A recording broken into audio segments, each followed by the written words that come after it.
खुद घर में नहीं हो पाए, तुम अपने भाई के नहीं हो पाए, तुम अपने पार्टी के नहीं हो पाए। पिछले कुछ दिनों से तेज प्रताप यादव और पवन सिंह के बीच चल रही टकरार पर सबकी नजर टिकी थी। सबको इंतजार था कि आखिर पवन सिंह तेज प्रताप यादव को कब और कैसे जवाब देंगे।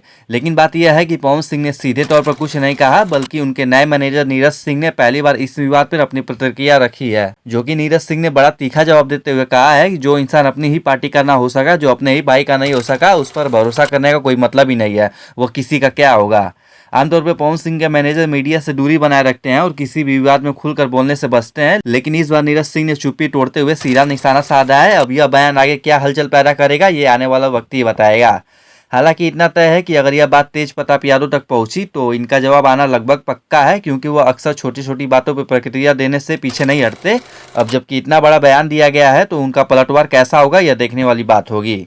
फिलहाल ताजा अपडेट यही है कि भले ही पवन सिंह ने सीधा तौर पे कुछ नहीं कहा, लेकिन उनके मैनेजर ने खुलकर प्रतिक्रिया देकर माहौल गर्म कर दिया है।